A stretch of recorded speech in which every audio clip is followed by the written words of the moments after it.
Ahadi Online TV. Assalamu alaikum wa rahmatullahi wa barakatuh. Bismillahir Rahmanir Rahim. Alhamdulillahi Rabbil Alamin. Wassalatu wassalamu ala Rasulillahi sallallahu alaihi wasallam. Ashhadu an la ilaha illallah wahdahu la sharika lah wa ashhadu anna sayyidina Muhammadan abduhu wa rasuluhu, amma ba'd. Baada ya kumhimidi Allah subhanahu wa ta'ala na kuzitaka ziada za rehema na amani ziende kwa kiongozi wa umma Bwana Mtume Muhammadun sallallahu alaihi wasallam, lakini pia nimwambie pasta vile vile amani ya Mwenyezi Mungu iwe nawe. Baada ya kumhimidi Mwenyezi Mungu subhanahu wa ta'ala na kuzitaka ziada za rehema na amani ziende kwa Bwana Mtume Muhammadun sallallahu alaihi wasallam, ndugu zangu katika imani, Waislamu, wa Kristo, wapagani, wa Budha, kwamba leo siku ya Jumatatu tunazungumzia mada ya uwepo wa Mwenyezi Mungu, amri, sheria na hukumu zake. Waislamu tunaamini Mwenyezi Mungu ni mmoja, aliyeumba mbingu na ardhi na kila kitu kilichopo katika mgongo wa ardhi. Hivi vyote vimeumbwa na Mwenyezi Mungu subhanahu wa ta'ala, na huyo Mungu ndiyo sisi Waislamu tunamwabudia ama tunamwabudu vipindi vitano kwa siku moja, kwa maana kila siku tunamwabudu Mwenyezi Mungu huyo kwa sifa ambazo nitazitaja hapa. Tunamwabudu vipindi vitano, nia na madhumuni kutengeneza mfumo wa kumwamini Mwenyezi Mungu subhanahu wa ta'ala kwa maamrisho ambayo aliwapa manabii, ambapo mimi na wewe tulikuwa hatupo, lakini hatuwezi kuyapata haya mpaka tuviulize vitabu vya Mwenyezi Mungu subhanahu wa ta'ala, ambavyo ndivyo vitakavyotuongoza kwa ibada zetu Waislamu, tukamwamini Mungu aliyeumba mbingu na ardhi kwamba ni mmoja na huyo ndio wa kufuata. Lakini ana sifa gani huyu Mwenyezi Mungu ambaye Waislamu wanamwabudu vipindi vitano na kumwamini na kushika amri, sheria na hukumu ya Mwenyezi Mungu ambaye ametuumba? Allah subhanahu wa ta'ala anamwambia Bwana Mtume Muhammad sallallahu alaihi wasallam katika kitabu cha Qur'ani sura ya 2 aya 255 juu ya sifa yake, uweza wake, ambapo kwa sifa hizo Waislamu ndio tunapata kumwabudia Mwenyezi Mungu huyo kwa vipindi vitano kila siku. Msomaji wangu Shekhe Upanga wa Radi, nisomee Qur'ani sura ya 2 aya 225. 25 ndio nianzie. Qur'ani 2:255. Naam, inasema baada ya billahi minash shaitani rajim. Ndio. Bismillahir rahmanir rahim. Sawa. Mwenyezi Mungu hakuna mola ila yeye. Mwenyezi Mungu hakuna mola ila yeye, ndio, na ndiye mwenye uhai wa maisha, ambaye Mwenyezi Mungu tunayemwabudia sisi Waislamu ndiyo mwenye uhai wa maisha yetu. Sawa. Msimamia kila jambo, na ndiye ambaye anasimamia mambo yetu yote tunayoyafanya. Sawa. Kusinzia hakumshiki huyu Mwenyezi Mungu ambaye tunamwabudu Waislamu. Kusinzia huwa hasinzii wala hawezi kulala, kwa maana sifa ya kusinzia na kulala ni ya viumbe ambavyo Mwenyezi Mungu ameviumba. Endelea. Inaendelea. Ni vyake peke yake vyote. Sawa. Vilivyomo mbinguni na vilivyomo ardhini. Kwa hiyo viumbe vyote au kila kitu ni cha Mwenyezi Mungu subhanahu wa ta'ala, kilicho ardhini na kilicho juu mbinguni. Kwa hiyo sifa ya Mwenyezi Mungu ambaye Waislamu tunamwabudu hana sifa ya kulala, hana sifa ya kusinzia, kwa sababu yeye ndio muumbaji na yeye ndio msimamia wa kila jambo ambalo mwanadamu analifanya katika mgongo wa ardhi. Hizi ni sifa ambazo Mwenyezi Mungu anazo, ambazo Waislamu tunazifuata sifa hizo kwa kumwamini yeye ndio aliyeumba mbingu na ardhi. Lakini ipo sifa nyingine ambayo Mwenyezi Mungu anamwambia Bwana Mtume katika Qur'ani sura ya 6 aya 103. Anamwambiaje Mtume Muhammad sallallahu alaihi wasallam, au anaambiwaje Bwana Mtume na Mwenyezi Mungu subhanahu wa ta'ala? Qur'ani sura ya 6 aya 103. 6:103 Qur'ani inasema. Inasemaje? Macho hayamfikiri kumuona. Macho yako wewe mwanadamu uliyeumbwa na Mwenyezi Mungu hayamfikii Mungu kumuona. Bali yeye Mwenyezi Mungu anayafikia macho, anatufikia sisi, anayafikia macho yetu. Yeye Mungu anatuona, lakini sisi hatuwezi kumuona Mwenyezi Mungu.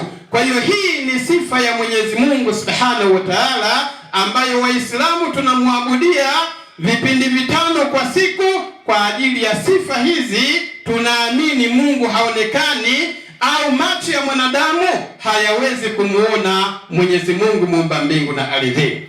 Lakini huyu Mwenyezi Mungu ambaye Waislamu tunamwabudia, anamwambia tena Bwana Mtume Muhammad sallallahu alaihi wasallam, anasema ndani ya Qur'ani, akiambiwa mtume, na mtume ametufundisha sisi Waislamu juu ya uwepo wa Mwenyezi Mungu na sifa zake, anamwambia maneno yafuatayo katika Qur'ani sura ya 28 aya 88. Anasemaje Mwenyezi Mungu? 28:88 baada ya kumla shetani. Inasemaje? Tukianza kwa jina lake Mwenyezi Mungu. Sawa.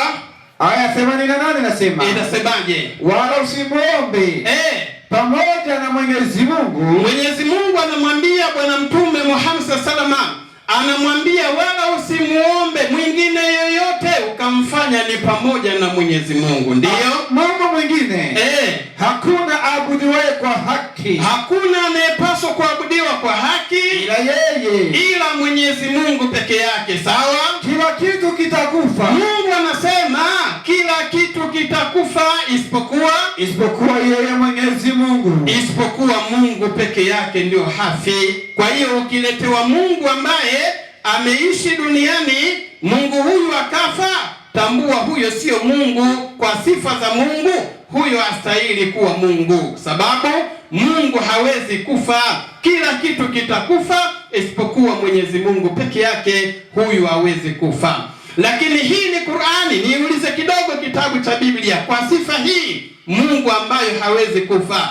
Kitabu cha Musa kinasemaje juu ya sifa hii ambayo Qur'ani Mwenyezi Mungu amemwambia Bwana Mtume? Tusomee Kumbukumbu la Torati sura ya 32 mstari wake wa 39. Tusomee Kumbukumbu la Torati. Kitabu cha Kumbukumbu la Torati. Ndiyo. 32. Ndiyo. 39 hiyo inasema. Inasemaje? Inasema 39 yake hii hapa naipata. Ndiyo.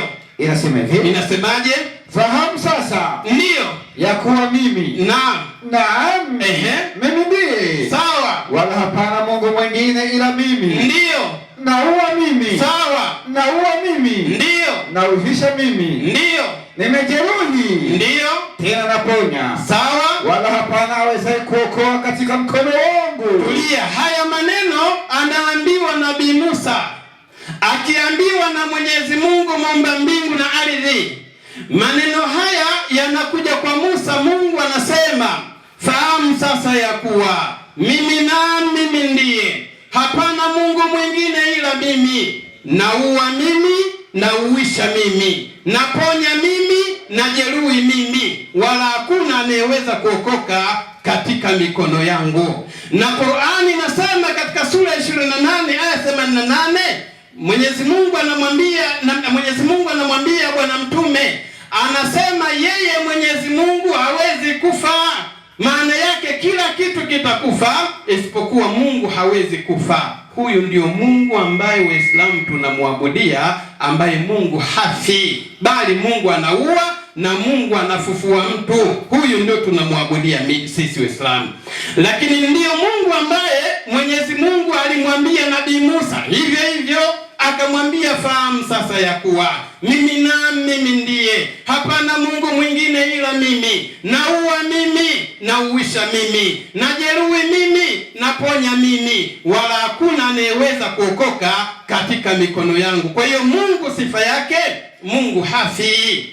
Ukiona Mungu amekufa, basi tambua huyo sio Mungu. Bado mtafute Mungu ambaye mwenye sifa, ambaye yeye anaumba na wala yeye hawezi kufa. Tuseme la ilaha illa Allah, tuseme la ilaha illa Allah, tuseme la ilaha illa Allah. Lakini huyu ambaye Mwenyezi Mungu tunamwabudia Waislamu, ambaye Mwenyezi Mungu huyu naye Biblia imempa sifa hizo, ili watu waweze kusoma maandiko haya wapate kujua kumbe sifa ya Mungu ni 1, 2, 3. Mungu haonekani, Mungu hafi, Mungu hajawahi kuzimia, Mungu halali. Biblia nayo inatambua hili. Tusomee Timotheo wa kwanza 6:16. 6:16 Timotheo wa kwanza inasema. Inasemaje? Ambaye yeye peke yake hapatikani na mauti. Biblia nayo inasema ambaye yeye peke yake hapatikani na umauti. Yani yeye peke yake nani? Ni Mungu huyu. Mungu hafi, Mungu hapatikani na umauti. Ambaye yeye peke yake hapatikani na mauti. Ndiyo. Amekaa katika nuru isiyoweza kukaribiwa. Amekaa Mungu katika nuru isiyoweza kukaribiwa. Wala hakuna mwanadamu aliyemuona, wala hakuna mwanadamu aliyewahi kumuona Mungu. Ndio maana Qur'ani ikasema katika sura ya 6 aya 103, macho yako wewe mwanadamu hayamfikii kumuona Mungu, kwa maana wewe huwezi kumuona Mungu. Lakini Biblia nayo inakubali, inasema ambaye yeye peke yake hapatikani na umauti, amekaa katika nuru isiyoweza kukaribiwa, hakuna mwanadamu aliyeweza kumuona. Endelea. Wala awezaye kumuona, wala awezaye kumuona. Ndiyo, heshima na uweza, heshima na uweza una yeye hata milele. Amina. Hii ni sifa ya Mungu ambayo Waislamu tunamwabudia vipindi 5 kwa siku. Mungu asiyeonekana, Mungu anayeonyesha uweza wake peke yake, Mungu asiyelala. Si Waislamu. Lakini Mwenyezi Mungu akamwambia Bwana Mtume Muhammad sallallahu alaihi wasallam, akamwambia maneno yafuatayo ndani ya Qur'ani sura ya 21 aya 25. Tusomee aya hiyo. Qur'ani ngapi? 21:25. 21:25. Baada billahi minash shaitanir rajim. Ndiyo. Bismillahirrahmanirrahim. Yapi nasema 21:25. Inasemaje? Na hatukumtuma kabla yako. Ndiyo. Mtume yote. Ila tulimfunulia ya kwamba hakuna aabudiwaye kwa haki ila mimi. Mwenyezi Mungu anamwambia Bwana Mtume, anasema sijawahi kumtuma mtume yeyote duniani ila niliwafunulia mitume hao hakuna apasaye kuabudiwa kwa haki ila mimi, kwa maana ni mmoja. Endelea. Basi niabuduni mimi. Mungu anasema maneno hayo, anamwambia Muhammad, sijawahi kumtuma nabii mtume kabla yako wewe, ila nilimfunulia kwamba hakuna apasaye kuabudiwa kwa haki ila Mungu mmoja. Basi niabuduni mimi. Mungu anasema maneno hayo. Sasa Mungu anajitukuza pia ndani ya Qur'ani. Tusomee Qur'ani sura ya 20 aya 14. Sikia, Mungu anajitukuza kwa sifa zake. 20:14 Qur'ani. Sura Taha. Inasema hivi. Nasemaje? 20:14 Qur'ani inasema. Inasemaje? Kwa yakini mimi ndiye Mwenyezi Mungu. Mungu anamwambia Muhammad sallallahu alaihi wasallam, kwa yakini mimi, sio sisi, mimi ndiyo Mwenyezi Mungu. Sawa? Hakuna aabudiwaye kwa haki ila mimi. Anaambiwa Muhammad hakuna apasaye kuabudiwa kwa haki ila mimi. Basi niabuduni na usimamishe sala kwa kunitaja. Na msimamishe swala kwa kunitaja. Ndio maana Waislamu tunaswali msikitini, tunasimamisha swala, tunamtaja nani? Mwenyezi Mungu Subhanahu wa Ta'ala. Takbir. Allahu Akbar. Maana ukisema Allahu Akbar, Mungu mmoja. Tuseme la ilaha illa Allah. Na maneno haya ambayo Mungu anasema, kwa yakini mimi ndiye Mwenyezi Mungu, hakuna apasaye kuabudiwa kwa haki ila mimi, basi niabuduni na msimamishe swala kwa kunitaja. Maneno haya Mungu aliyasema katika kitabu cha Torati ya Musa.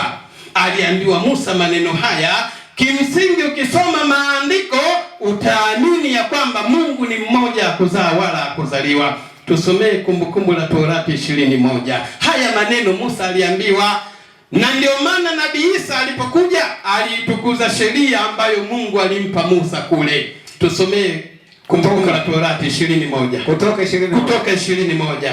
Inasema hivi. Inasemaje? Mungu akanena maneno haya yote akasema. Mungu akazungumza maneno haya yote.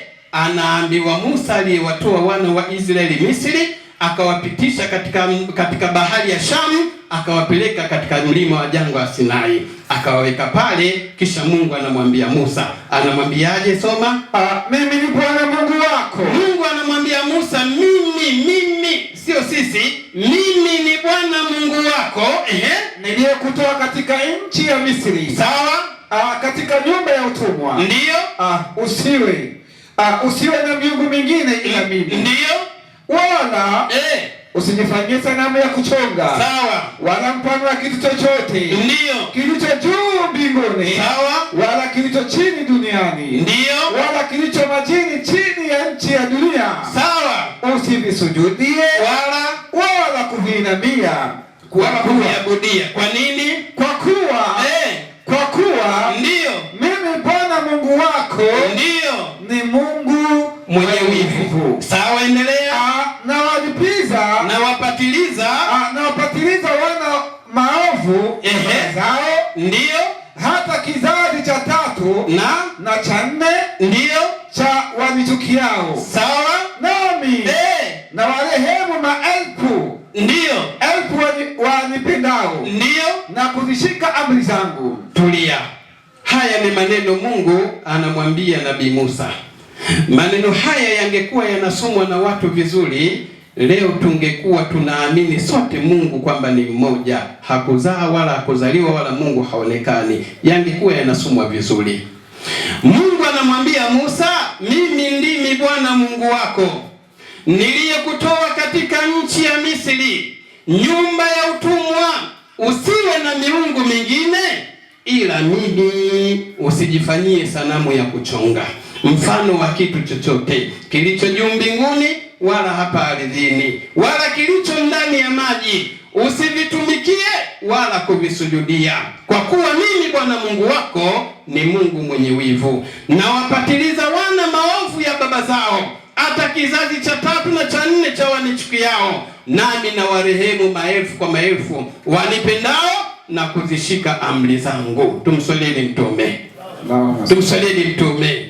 Kwa hiyo hapa Mungu anakataa chochote kile cha kuchongwa, kwa maana kwa mikono ya wanadamu, masanamu. Sababu Mungu anasema usijifanyie kitu chochote cha kuchongwa, mfano wa kitu chochote kilicho juu mbinguni ama ardhini au ndani ya maji. Usivitumikie wala kuvisujudia, kwa kuwa mimi Bwana Mungu wako ni Mungu mwenye wivu. Kwa hiyo Mungu anataka atukuzwe yeye peke yake kwa sifa zake. Huyo ndio Mungu au Mwenyezi Mungu tunayemwabudia Waislamu vipindi 5 kwa siku. Tumswalieni Mtume. Tuseme la ilaha illa Allah. Lakini niingie katika topiki ya pili. Huyu Mungu ambaye Waislamu wanamwabudia, huyu hawa manabii wote waliokuja walimtangaza Mungu ni mmoja au walitangaza Mungu zaidi ya mmoja? Vitabu vyetu viweze kusema. Tuseme la ilaha illallah. Tusome kitabu cha Kumbukumbu sura ya 6 anza mstari wa 4. Kumbukumbu la Taurati 6:4 inasema katika kitabu cha Kumbukumbu la Taurati. Sawa. Aya yake inasema hivi. Sikiliza Israeli. Musa anawaambia wana wa Israeli, sikilizeni nyinyi wana wa Israeli. Nini? Bwana Mungu wetu. Bwana Mungu wetu. Bwana ndiye mmoja. Ni Mungu mmoja peke yake. Nawe Musa anawaambia wana wa Israeli hivyo. Endelea. Nawe mpende Bwana Mungu wako. Ndiyo. Kwa moyo wako wote. Sawa. Na kwa roho yako yote. Ndiyo. Na kwa nguvu zako zote. Tulia. Kwa hiyo Musa anawatangazia wana wa Israeli, anawaambia, sikia Israeli, Bwana Mungu wetu, Bwana ndiye mmoja. Kwa hiyo Musa aliwatangazia wana wa Israeli kwamba Mungu ni mmoja, ambaye ndiyo Waislamu dunia nzima tunamwabudu Mungu mmoja. Tumswalini Mtume. Allahumma salli. Alipokuja Nabii Daudi, huyu ni Musa, alipewa Torati, sheria. Alipokuja Nabii Daudi alipewa Zaburi. Nabii Daudi aliwaambiaje watu wake juu ya uwepo wa Mungu? Wangapi? Nabii Daudi anatoa majibu katika Zaburi 83 mstari wa 18. Tusomee kitabu cha Daudi, Zaburi 83:18. Zaburi 83:18 inasema. Inasemaje? Wajua ya kuwa wewe. Daudi anasema wajua ya kuwa wewe uitwae jina lako, Bwana ndiwe peke yako. Uitwae jina lako. Hiyo Biblia gani? Ya Kikongomani hiyo? Hii neno hii yenu tu. Basi uitwae Bwana Yehova. Na mimi nimeshtuka hii ilibidi nisibadilishe bana. Zinabadilishwa hizi. Mimi ilibidi nisome kilichoandikwa. Naam. Zaburi 83. Maana ulichokisoma hapo hakijaganda kwenye ubongo wangu. 83:18. Soma hiyo Biblia nyingine. Sawa? Soma hii tunayozoea. Wajua ya kuwa wewe uitwae jina lako. Nani? Yehova ndiwe peke yako. Uliye juu ya nchi yote. Kwa hiyo Nabii Daudi alimtangaza Mungu mmoja. Anasema ya kwamba wajue ya kuwa wewe, sio nyinyi, wewe uitwae Yehova ndiwe peke yako, uliye juu ya nchi yote. Takbir. Allahu akbar. Huyu ni Daudi kwa kitabu Zaburi. Alikuja Nabii Isa Yesu, akazaliwa na mama yake akiitwa Mariamu.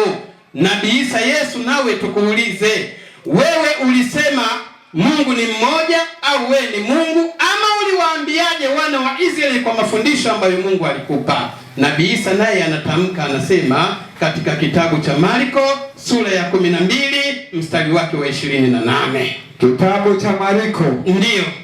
Sura ngapi? 12:28. 12:28 kitabu cha Marko inasema. Inasemaje? Hii hapa inasema hivi. Tena mtu mmoja alimuuliza samani kidogo, nilikuwa nimesoma 18:18. 12:28. Nilikuwa nimechanga maandiko mawili. Marko 12:28 hii hapa inasema hivi. Inasemaje? Hii inasema na mmoja wapo waandishi akapika akawasikiza wakisemezana naye. Siku moja Nabii Isa alikuwa na mkutano kama hivi. Akawa anaulizwa maswali, naye anajibu. Akaja mtu mkubwa mmoja, akasikia majibu anayoyatoa Bwana Yesu, akatambua Yesu anajibu majibu sahihi kabisa ya Mungu. Endelea. Akamuuliza yule mtu mkubwa sasa, naye akawa na swali la kumuuliza Yesu. Katika amri zote ndiyo ni ipi iliyo ya kwanza? Anauliza yule mtu mkubwa, anamuuliza Nabii Isa Yesu, katika amri zote Mungu ambazo ameleta ni ipi amri iliyokuwa ya kwanza? Akajibu nini? Yesu akajibu akamwambia, akasemaje? Ya kwanza ndiyo hii. Akasema ya kwanza ndiyo hii. Sikiza Israeli. Sikilizeni nyinyi wana wa Israeli. Bwana Mungu wetu ni Bwana mmoja. Ni Mungu mmoja tu. Takbir. Allahu akbar. Takbir. Allahu akbar. Kwa hiyo Nabii Musa katangaza Mungu mmoja, Nabii Daudi katangaza Mungu mmoja, Nabii Isa Yesu katangaza Mungu mmoja. Muhammad, wewe ulitangaza waungu wangapi? Qur'ani sura 112 aya ya kwanza mpaka ya 7. Inasema sura 112. Bismillahirrahmanirrahim. Hii inaitwa suratul Ikhlas. Ndiyo. Inasema hivi. Inasemaje?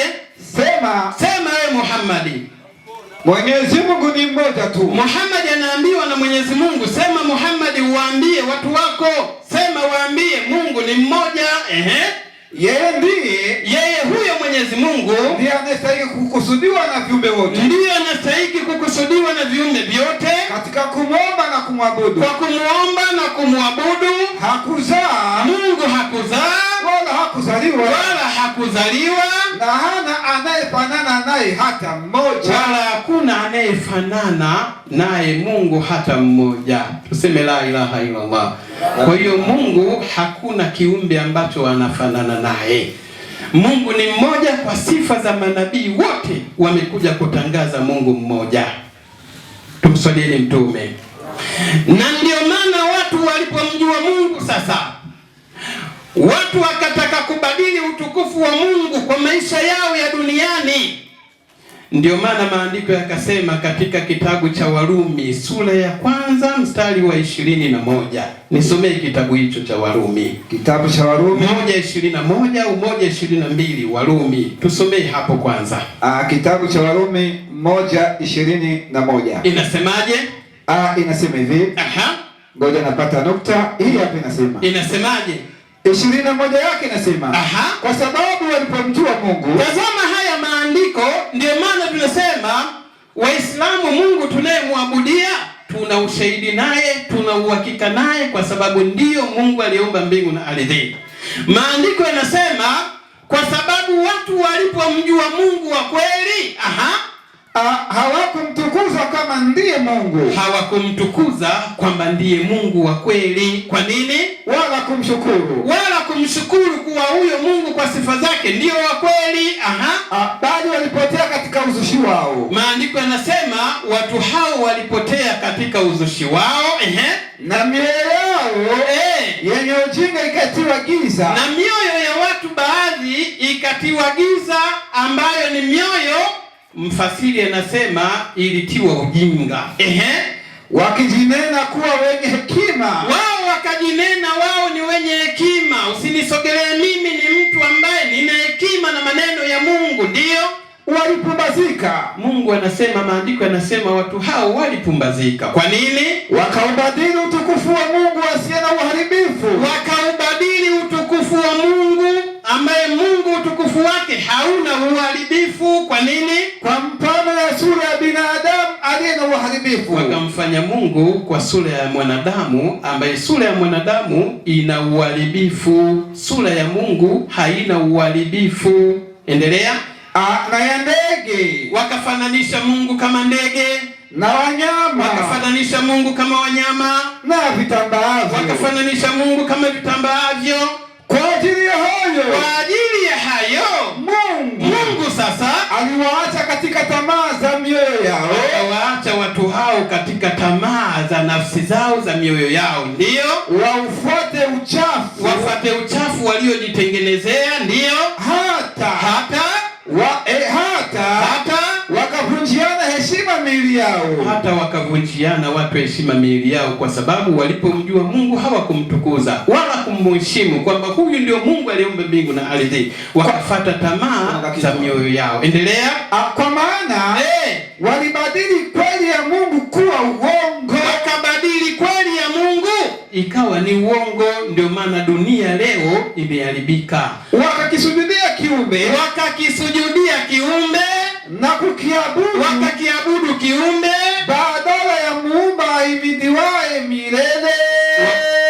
Amina. Wakamwacha Mungu anayeabudiwa milele. Amina. Wakakisujudia kiumbe kilichoumbwa na Mungu katika tumbo la mama. Wakamwacha Mungu anayeabudiwa milele hata milele. Amen. Takbiri. Allahu Akbar. Na ukiendelea chini aya inasema, hata hivyo Mungu aliwaacha katika upumbavu wao, wakajinena wao ni wenye heshima, wakawakiana wao kwa wao. Kwa maana leo ndio unasikia mwanamke anamuoa mwanamke mwenzie, kwa maana wanasagana. Si mnasikia hii duniani? Unasikia mwanamme anaolewa na mwanamme mwenzie. Mungu anasema aliwaacha wapotee katika tamaa zao, kwa sababu mwanamme alimpenda mwanamme mwenzie na mwanamke akampenda mwanamke mwenzie, kwa sababu tu hawakumjua Mungu wala kumtukuza. Tumswalieni mtume. Allahumma salli. Sasa nimalize hoja hii kwa sababu pasta wetu yupo. Kuna maswali atatuuliza katika mada yangu niliyopita. Nimalize mada hii kwa maneno yafuatayo. Mwenyezi Mungu alijulikana kwa majina tofauti tofauti. Nabii Musa alipokuja alikuwa akiongea katika lugha ya Kiebrania. Kama Mungu Kwa jina lake lazima alikuwa ajifunue kwa Musa katika lugha ya watu wake, kama Qur'ani inavyosema. Qur'ani inasema hivi, ili uweze kujua kule mbele, Qur'ani inatanguliza maneno. Qur'ani sura 14 aya 4, nisomee aya hiyo. Qur'ani 14:4. 14:4. Baada billahi minash shaitani rajim. Bismillahir rahmanir rahim. Aha. Hii hapa inasemaje? Samahani kidogo, 14:4. Inasema hivi. Na hatukumpeleka mtume yeyote, sawa, isipokuwa kwa lugha ya watu wake. Mungu anasema sijawahi kumleta nabii yoyote, anaambiwa Muhammad hapa, ila kila nabii niliyompeleka nilijifunua kwa lugha ya watu hao wanaozungumza pale. Kwa mfano, kama Mungu angemleta nabii hapa Kibondo, mnaongea lugha gani? Kiha. Lazima nabii huyu angefunuliwa maneno ya Mungu kwa lugha gani? Ya Kiha. Tumswalini Mtume, ili wale watu wanaoishi katika lugha hiyo wapate kumwelewa nabii huyu kwa lugha ya Kiha. Nabii Musa alikuwa anaongea Kiebrania. Mungu alijifunua katika jina gani kupitia Waibrania? Tusomee kitabu cha Kutoka sura ya 6, anza mstari wake wa 2. Kutoka 6:2 nasema. Inasemaje? Bismillah. Allahu Akbar. 6:2 Kutoka inasemaje? Kisha Mungu akasema. Mungu akasema na Musa. Mungu akasema na Musa. Akamwambiaje? Mimi ni Yehova. Mungu akamwambia Musa, mimi jina langu ni Yehova. Kwa nini? Musa alikuwa anaongea Kiebrania. Kwa hiyo Yehova katika lugha ya Kiebrania ndio Mungu Mwenyezi. Tumswalieni Mtume. Alipokuja Nabii Daudi aliongea lugha mbili. Nabii Daudi aliongea lugha ya Kiebrania, lakini kuna lugha nyingine Nabii Daudi aliongea. Sasa nataka hiyo lugha nyingine Nabii Daudi aliongea kwa watu wa lugha ile, Mungu alijifunua kwa lugha gani? Kwa sababu Kiebrania Nabii Daudi alimuita Mungu Yehova, kama Musa alivyofunuliwa jina la Yehova. Sasa kwa sababu Daudi alikuwa anaongea lugha mbili, hii lugha nyingine Mungu aliyejifunua kwa Daudi, kwa watu waliokuwa wanaishi pale, Mungu alijifunua kwa lugha gani? Tusomee kitabu cha Zaburi sura yake ya 89 na mstari wake wa 8. Zabur 89:8. 89 aya ya 8 inasema. No, natoa maandiko, pastor anasema huyo ni Yahu. Takbir. Inasema hivi, Allahu Akbar. Inasemaje? Bwana Mungu wa majeshi. Ni nani aliye hodari kama wewe?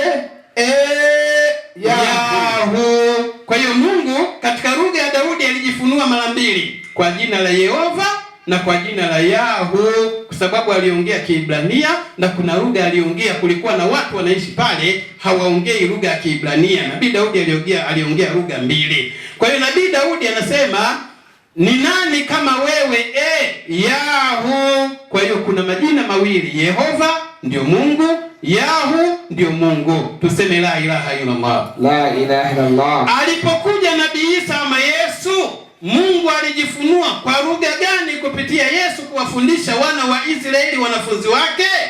Tusomee kitabu cha Mathayo sura ya 27, anza mstari wa 45.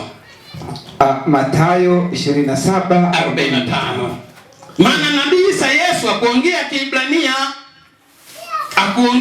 kuna lugha ameongea Nabii Isa Yesu, Mungu akajifunua kwa lugha hiyo ambayo Yesu alikuwa anaongea. Alijifunua kwa lugha gani? Mungu alimfunulia Yesu jina lake. Jina gani? 27:45 Mathayo.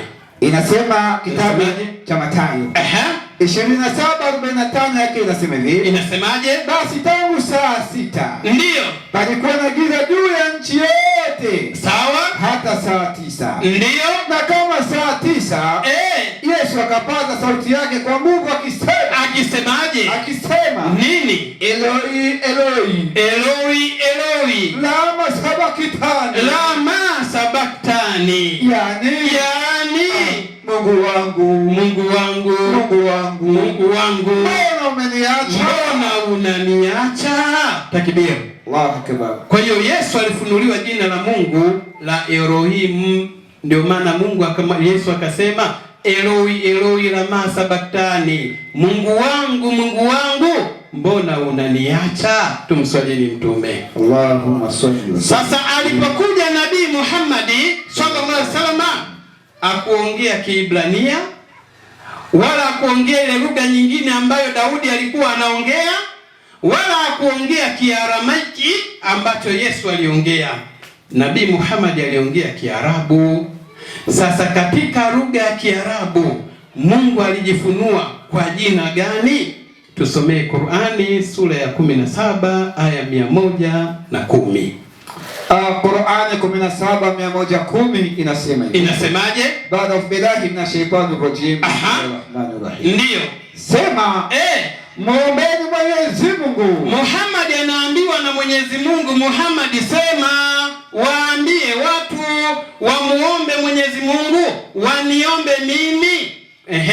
Kwa jina la Allah, kwa jina la Allah. Au muombeni Mwenyezi Mungu, au waambie waniombe mimi kwa jina la Ar-Rahman, kwa jina la Rahmani. Kwa jina la Allah. Akbar. Takbir. Allah akbar. Kwa hiyo Nabii Musa alifunuliwa jina la Mungu kwa jina la Yehova.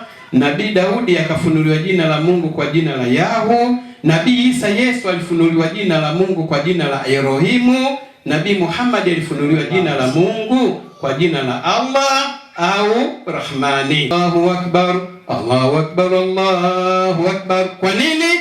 Mungu kajifunua kwa jina hilo kwa sababu Muhammad alikuwa anaongea Kiarabu. Takbir. Allahu akbar. Somo ni refu lakini kwa muda naomba niishie hapa na kisha tumpe maiki Pastor. Anaweza katika somo hili ametengeneza maswali ya kuweza kutuuliza. Assalamu alaikum wa rahmatullahi wa barakatuh. Wa alaikum assalam wa rahmatullahi wa barakatuh.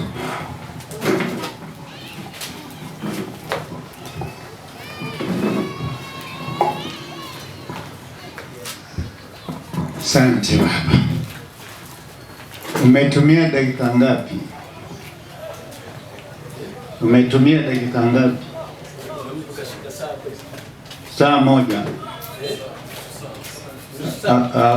Nusu saa. Na kwanza ni kushukuru kwa mahubiri yako. Mnisikilize basi. Bwana Abu, tulia. Kwanza mnisikilize. Shida yangu sio kuabudu na mfumo wa kuabudu, kwa sababu swala la kuabudu ni mnapoamini ndio mnajua mtaabuduje.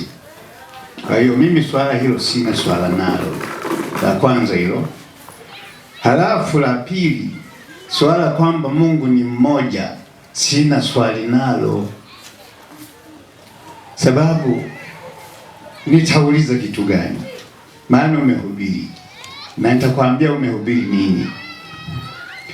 Halafu swala la majina ya Mungu mimi sina hoja nayo, kwa sababu ukijua jina la Mungu au usijue huathiriki. Kinachokuathiri, je, una Mungu? Sawa na Mungu. Nilishazoea hivyo mimi. Sasa swali narudi lile la kwanza. Nilikuuliza hivi, Korani mnasema ni kitabu kisicho na shaka, si ndio hivyo? Lakini mchungaji samani, hujauliza swali bado, yani ndio unakwenda. Ndio nakwenda. Ukisema niliwauliza kwanza, watu waliopo watasema kumbe walishaulizwa swali. Mimi nafikiri tunapishana ualimu. Mimi ninavyojua, ninapokuwa na wanafunzi wangu, vyovyote atakavyouliza najua hajui, kwa hiyo napokea ili nimjibu. Lakini akiuliza nikaona anajua, sitamjibu vizuri, kwa hiyo nao nijue kwamba sijui. Ndio maana nikasema mnasema kwamba Korani ni kitabu kisicho na shaka ndani yake na ndio mwongozo, si ndio hivyo? Kwa hiyo watu wote tunahitajika kuongozwa na Korani, kitabu kisicho na nini na shaka, tena tu mwongozo. Sasa hapa naomba uniambie pia, kwa sababu umetumia Biblia 95%, Qur'ani umesoma aya 4 tu, ile umezunguka kwenye Biblia. Sasa uniambie, umeitumia Biblia kwa sababu nayo ni mwongozo na ni kitabu kisicho na shaka?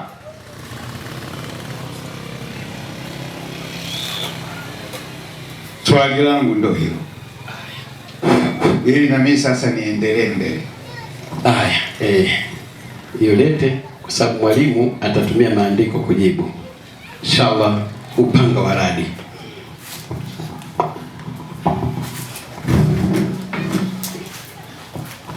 Naam, assalamu alaikum wa rahmatullahi wa barakatuh. Alhamdulillah, nianze kumhimidi Allah subhanahu wa ta'ala na nitoe shukrani za dhati kwa mzee wetu ambaye anatumia busara kubwa katika kuelewa mada za Kiislamu. Lakini jambo limoja nilizungumzie kwa hikma aliyotumia, nimkumbushe kwa sababu mzee mwenye kuwa na busara. Kila siku mwenye kwenda kuroa huwa anatumia muda mrefu kuangalia kilichokuwa ndani ya bahari, kwa sababu anamtafuta samaki.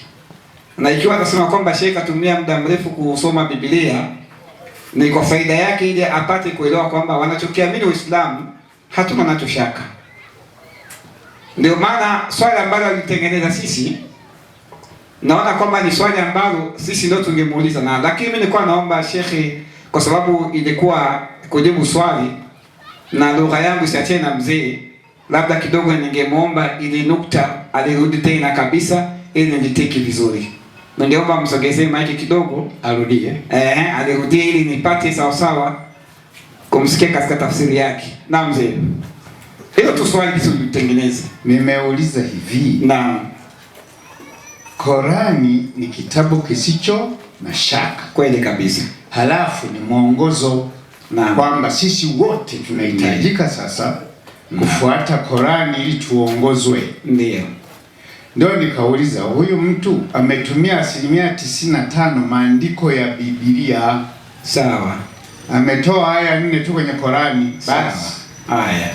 Kwa hiyo nikauliza hivi. Naam. Hivi kwa ametumia Biblia. Biblia nayo ni kitabu kisicho na shaka na tena ni mwongozo. Naam. Wafilipi 2, na hapo ndio nilikuwa nataka. Ili tena mimi nitajibu kwenye Biblia tu peke yake, alafu ndarudi kwenye Qur'ani. Kwanza Wafilipi 2:4, alafu niende kwenye Qur'ani. Wafilipi, nadhani swali la mzee liko wazi kabisa. Maana ikiwa tunaisoma Biblia moja kwa moja tunampa imani kwamba Biblia ni kitabu kisiokuwa na mashaka. Baada ya kuona tumefasiri kwamba Qur'ani misikitini kitabu ambacho hakina shaka. Na Allah anasema dhalika alkitabu la raiba fi hudan lilmuttaqin, kwamba hiki ni kitabu kisiokuwa na shaka ndani yake.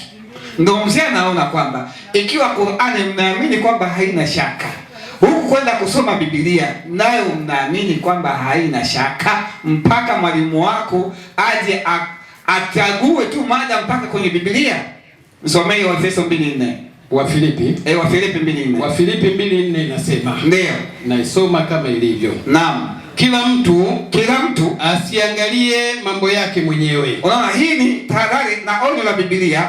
Kila mtu asiangalie mambo yake mwenyewe. Kama vile mambo ya Uislamu ni Qur'ani, mambo ya Wakristo ni Biblia. Sasa Biblia yake inasema kwamba kila mtu asiangalie mambo yake mwenyewe, bali kila mtu ndio naangalie mambo ya wengine. Ndio maana tumeangalia Biblia ya mzee, kile ambacho Qur'ani ilisema, kwa kuwa ni kitabu hakina shaka. Tuone hawa Kristo kwa nini wanakataa kufuata Uislamu, wanakataa kusoma Qur'ani, na ile hali haya maneno tulioambiwa ndani ya Qur'ani inaonekana kwamba yamo ndani ya Biblia. Lakini hoja kinachofanya swali la mzee, hivi tunaposoma Biblia, je, Biblia nayo ni kitabu cha haki kisiokuwa na shaka? Hapo ndo kuna kizungumkuti. 31:5 Mithali. 31:5 Mithali. 35 Mithali. 35 kitabu cha Mithali. Ndio. Inasema kama ifuatavyo, kitabu cha Mithali 30:5 hadi 6. 5 hadi 6. Naam. Ngoja niipate hii Mithali 35 hadi 6. Naam. Unajua na umri umekwenda. Ni kweli, nazoea hivyo hivyo. Mimi nishakuzoea. Mithali 35:6. 35:6 kitabu cha Mithali inasema kama ifuatavyo. Sawa? 5:6. Ndio. Haya. Inasema hivi. Aha. Usiongeze neno katika maneno yake. Usiongeze neno katika maneno yake. Asije akakuhukumu. Ili kwamba Mungu asije akakuhukumu. Ukaonekana huu mwongo. Hapo tayari. Kwa hiyo mimi nachoweza kunukuu katika Biblia inaniambia kwamba nisiongeze katika neno ya Mungu ili kwamba Mungu asije akanihukumu. Nikisema kwamba Biblia ni kitabu cha haki au kisichokuwa na shaka, hii mstari kusema kwamba Biblia ni kitabu kisichokuwa na shaka, hii mstari nikiisema nitakuwa mimi naongeza. Ili nisiongeze mimi na baki kwa hiyo Qur'ani 2:2 Qur'ani inasema ndio kama ilivyoandikwa. Naam. Qur'ani sura ya 2 aya ya pili inasema kama ifuatavyo. Qur'ani 2:2. Naam. Na mzee naye anasikiliza vizuri. 2:2 Qur'ani inasemaje hiyo? Sura Baqara 2:2 inasemaje? Inasema hivi. Hiki ni kitabu kisichokuwa na shaka. Hiki ni kitabu kisichokuwa na shaka. Ndani yake ni uongozi kwa wamchao Mwenyezi Mungu. Pesa mate. Kwa namaliza kwenye Qur'ani kwamba hiki ni kitabu kisichokuwa na shaka ndani mwake. Hii nimeamini mimi Muislamu, lakini nikasoma Biblia nikaokopa kwamba nisiongeze Mungu asinipe dhambi. Ili mchungaji tuko naye hapa, ikiwa kwamba mimi naogopa kusema hili neno kwamba Biblia ni kitabu kisichokuwa na shaka, naogopa maneno ya Mungu nisihukumiwe, yeye anaweza kanifundisha kaniambia hapana, kwenye Biblia kuna maneno yanayoandikwa kwamba hiki Biblia ni kitabu kisichokuwa na shaka ndani mwake. Nadhani nitakuwa nimekomea hapa nisiwe mrefu ili mzee nisimwache njia pana. Salamu alaykum. Wa alaykum salaam. Kwa hiyo swali mzee inatakiwa alirudie tena maana yake kurudia tunaendelea. Haya. Ni hivi. Unapotoa maandiko kwenye Biblia, si maana yake huna shaka nayo. Ili yasaidie Qur'ani. Ndio maana yake. Maana yake asingekuwepo hayo ungesema nini sasa? Kwa hiyo mimi ndo nataka kusema kwamba umeyatumia kwa sababu hayana mashaka na ni mwongozo.